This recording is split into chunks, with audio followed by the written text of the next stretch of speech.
On a night out, when I tell someone I'm a psychiatrist, I'm guaranteed one of the following responses. Does that mean you know what I'm thinking? I'm a psychiatrist, not a psychic.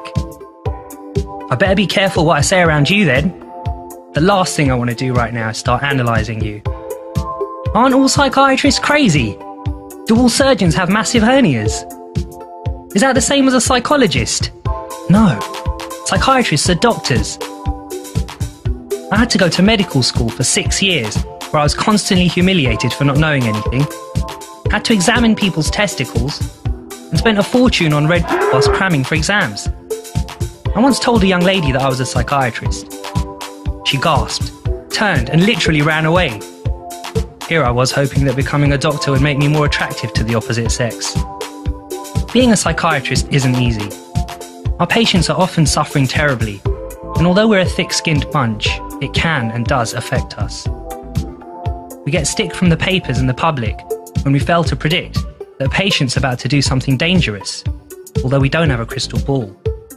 And other doctors discriminate against us, because apparently psychiatry is not real medicine, while society discriminates against our patients. Despite these annoyances, it is a fantastic job to have. Incredibly rewarding, since you're helping those most in need of help. Challenging, because you're trying to resolve complex personal problems.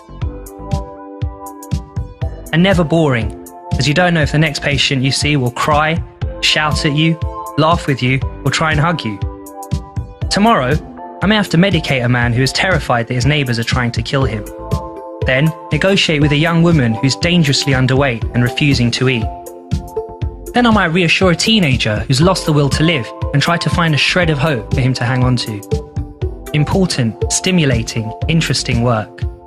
As a psychiatrist, you spend plenty of time getting to know your patients, listening to their amazing stories and trying to understand their problems. This may sound familiar. I've only got 10 minutes for you. But doctor, I've got constipation, painful hip, a dodgy knee, and my wife wants to leave me. Pick one of those. So, all medical students must want to become psychiatrists, right? Wrong. The attitude of the public and other doctors towards psychiatrists has resulted in a recruitment crisis in the specialty. How can we address this? The image of psychiatry needs serious work. People still think we use straitjackets, although these went out about 50 years ago. When someone thinks of a psychiatrist, they generally imagine a man with a beard, a bow tie, and the nodding ability of a heavy metal headbanger. This, of course, is not true. Not that there's anything wrong with beards or bow ties, or heavy metal, but things have moved on. Psychiatrists are generally friendly, down-to-earth, and creative. Some of my colleagues are DJs, novelists, filmmakers, and musicians. The other image people have is of the nasty psychiatrist who enjoys being coercive and is itching to lock up the hero who isn't actually mentally ill, like One Flew Over the Cuckoo's Nest. This is a painful accusation. Like other doctors, psychiatrists are trying to help people in distress. We have to admit certain patients who present a risk to themselves or others. Depriving someone of their liberty weighs heavy on the conscience, and no psychiatrist takes it lightly. The image of psychiatrists combines with the stigma of having a mental illness to produce a major problem with seeking help. People don't want to see psychiatrists because they don't know what to expect, and they don't want to be labelled as a nutter. We all know it's wrong to be homophobic, racist, shortist, fattest, or prejudiced. But call a person with mental illness bonkers and you'll probably get a pat on the back. These are discriminatory terms which we need to take a stand against. Why is it that we distance ourselves from the mentally ill? We are sympathetic towards people with cancer, and mental illness can be just as debilitating. So why are we so cruel when we encounter someone with schizophrenia? Is it because we're afraid they may be violent?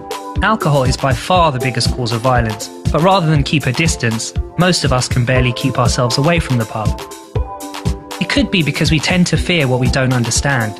If we understood mental illness better and accepted it as an illness like any other, we might be kinder to those who are going through it. This would hopefully result in people seeking help when they need it, rather than trying to cope by themselves, and when they can no longer cope, taking their own lives.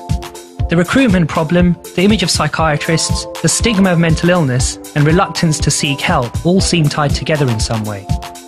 How can we solve this quadratic equation? Public education about mental illness and what psychiatrists do and don't do is a good place to start. Various campaigns have tried to bring about a change in attitude, but perhaps a more personal approach is needed. Perhaps we all need to think about our own attitude to psychiatrists and mental illness and challenge our preconceptions. Mental illness affects 1 in 4 people at some point in their lives, so you never know. It could be you that needs help. If and when you do, your friendly neighbourhood psychiatrist will be waiting, probably clean-shaven and definitely no bow tie.